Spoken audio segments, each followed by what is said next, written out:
La résistance en France pendant l'occupation, 1940-1944. Nous sommes en 1945, la guerre vient de s'achever et la France retrouve enfin sa liberté après 4 années d'occupation. Revenons sur ces années sombres où, malgré la défaite et la peur, des hommes et des femmes ont refusé la soumission. Entre 1940 et 1944, la France est divisée.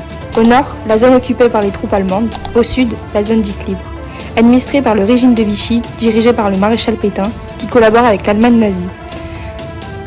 La France reste ainsi partagée en deux zones jusqu'en novembre 1942. Mais en réponse au débarquement des troupes alliées en Afrique du Nord, l'Allemagne décide d'envahir toute la zone, mettant fin à la zone libre. La vie quotidienne est marquée par les privations, la propagande et les répressions. La Gestapo traque les opposants et les milices les livrent. Pourtant, dès le début, des voix s'élèvent pour refuser la défaite de la France et sauver son honneur. Les débuts de la résistance, l'espoir renaît. Le 18 juin 1940, depuis Londres, le général Charles de Gaulle lance son appel à poursuivre le combat. Moi, général de Gaulle, j'entreprends ici, en Angleterre, cette tâche nationale. J'invite tous les militaires français des armées de terre, de mer et de l'air. J'invite tous les Français qui veulent rester libres à m'écouter et à me suivre. Vive la France, libre, dans l'honneur et dans l'indépendance. Cet appel marque symboliquement la naissance de la résistance extérieure, organisée autour de la France libre. Mais, en parallèle, sur le territoire français, une autre résistance se voit le jour. Isolés, dispersés, des Français refusent l'occupation. Ce sont les résistants de l'intérieur.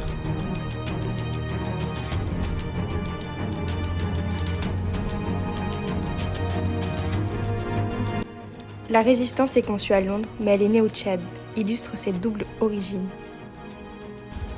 En effet, dès août 1940, le Tchad, colonie française d'Afrique équatoriale, se rallie à De Gaulle. La résistance étant alors sur l'ensemble de l'empire colonial. Au début, la résistance n'est pas violente. Elle se contente de distribuer des tracts, de cacher les soldats alliés et de prendre des renseignements.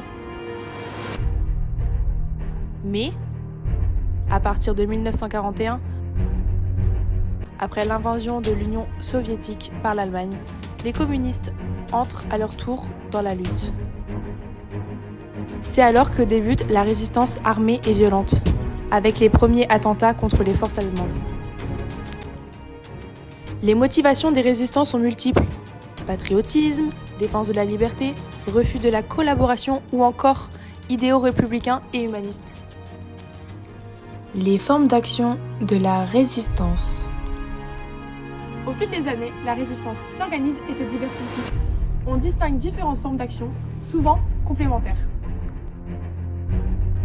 Le renseignement, les résistants collectent des informations sur les positions allemandes, les transports de troupes ou les usines d'armement.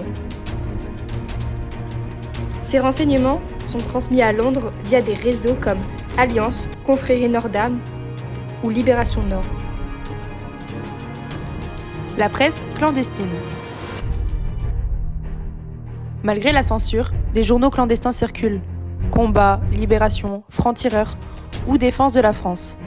Ils diffusent les idées de liberté, encouragent la population et dénoncent la propagande de Vichy. Les sabotages. Les résistants mènent des opérations contre les voies ferrées, les dépôts et les communications allemandes. Ces actions sont menées par les FTP, francs-tireurs et partisans, souvent proches des communistes, ou par les maquisards, cachés dans les montagnes et les forêts. Les maquis regroupent des jeunes refusant le service du travail obligatoire, STO. Ils vivent cachés, organisent des entraînements et préparent la guérilla. Parmi les plus connus, le maquis du Vercors, celui du Limousin ou encore du plateau des Glières. Les grandes figures de la résistance. Jean Moulin, envoyé par De Gaulle en 1942, Jean Moulin parvient à unifier les mouvements de résistance intérieure au sein du CNR, Conseil national de la résistance. Son rôle est essentiel. Il coordonne les actions et crée un lien entre la résistance intérieure et la France libre. Arrêté à Callur par la Gestapo en 1943, il meurt sous la torture sans jamais parler. Il devient le symbole du courage et du sacrifice. Lucie et Raymond Aubrac. Couple emblématique de la résistance, ils participent à de nombreuses opérations d'évasion, notamment celle de Jean Moulin à Lyon.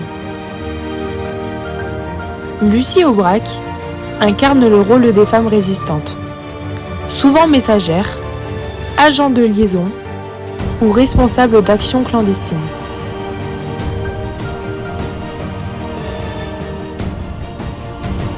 Charles de Gaulle, chef de la France libre depuis Londres, il incarne la continuité de la République et l'unité nationale. Son but ? Faire reconnaître la France parmi les vainqueurs et rétablir la souveraineté nationale. Et le rôle des femmes dans la Seconde Guerre mondiale. Les femmes, souvent oubliées de l'histoire, Ont pourtant joué un rôle crucial comme espionnes, agents de liaison, infirmières. imprimeuses clandestines. Leur courage fut indispensable au succès des réseaux. La résistance et la libération de la France. À partir de 1943, la résistance s'intensifie et les réseaux s'unifient. Les maquis se renforcent et multiplient les sabotages pour préparer le débarquement de juin 1944. Le CNR, fondé par Jean Moulin, rédige un programme politique qui servira de base à la future République. Sécurité sociale, droit de vote des femmes, nationalisation. Ainsi, la résistance prépare aussi la reconstruction démocratique du pays. En 1944, après le débarquement en Normandie, les résistants participent activement à la libération des villes françaises en lien avec les armées alliées. Paris se soulève en août 1944 et le 25 août, De Gaulle prononce son célèbre discours à l'hôtel de ville. Paris, Paris outragé, Paris brisé, Paris martyrisé, mais Paris libéré de la France qui se bat, c'est-à-dire de la seule France, de la vraie France, de la France éternelle.